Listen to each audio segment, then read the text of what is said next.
My name is Nick. I've always been pretty ordinary. A regular name, a regular face, and a regular life.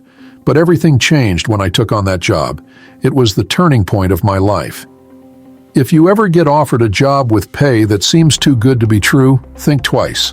Sometimes the decisions we make can push us into a pit we can never climb out of. I had just lost my job and was desperately looking for something new. While searching, I came across an ad for a data analyst position. The requirements weren't anything complicated, and the company wasn't big. It was located in an old building on the outskirts of town. The salary was really attractive, so I immediately applied. To my surprise, I was hired right after the interview. The company was small and the office was simple. I was placed in a small room by myself, tasked with maintaining a system supposedly used for psychological research.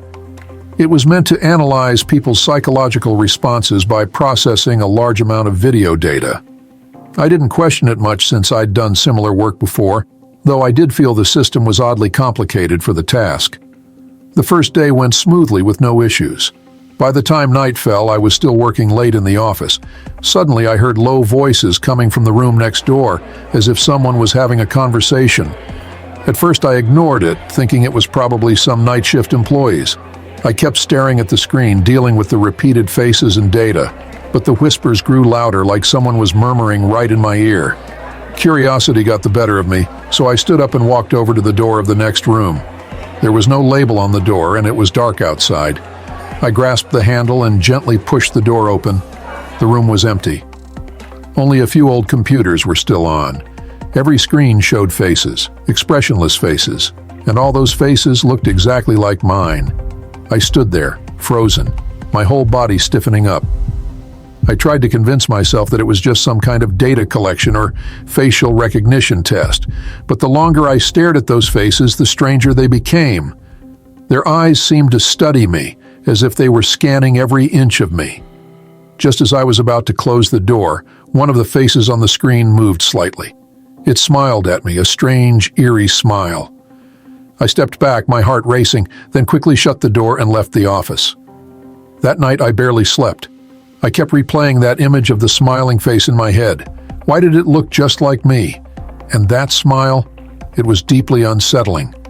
The next day, I tried to convince myself it was all just a coincidence, maybe a glitch in the system.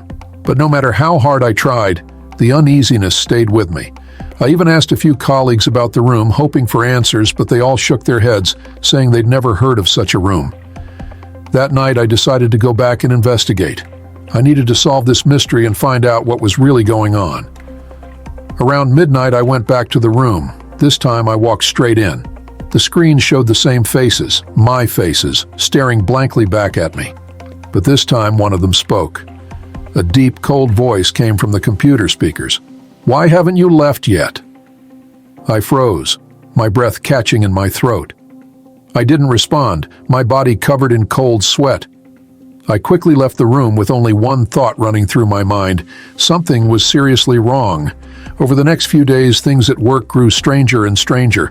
I began to feel less and less like myself. Every time I looked at the screen, it felt like something invisible was watching me. It was as if I was no longer the one controlling the data. Instead, the data was controlling me. My body started to change subtly. Every morning when I looked in the mirror, I noticed something off about my reflection. It wasn't my appearance exactly, it was my eyes. They seemed empty, cold, just like the eyes on the screen. They no longer held the same spark they used to, and they gave off a chilling indifference. It was then I realized my suspicion was right. Those videos and data weren't just for psychological analysis. They were part of a replacement process. Through the videos and data, the system was slowly copying me, turning me into one of those me's on the screen.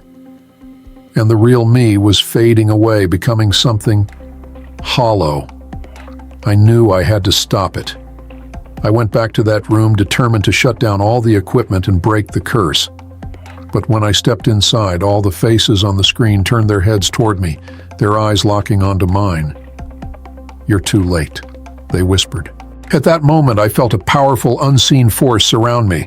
My arms and legs went numb, like something invisible had tied me down. I watched as the faces on the screen began to step out, becoming more real with each second, while I was slowly disappearing. I wanted to scream, but no sound came out. One by one, the me's stepped into the real world, the last one approaching me. It whispered, "Now it's my turn." I felt my consciousness fading, my vision blurring. It was like I was being sucked into a dark abyss. And when I finally woke up, I was inside the screen. So now I'm the one inside the screen. The version of me that came out of the computer has taken my place in the real world. And I'm stuck in this digital world, silently watching as that version lives my life while I'm left behind forever.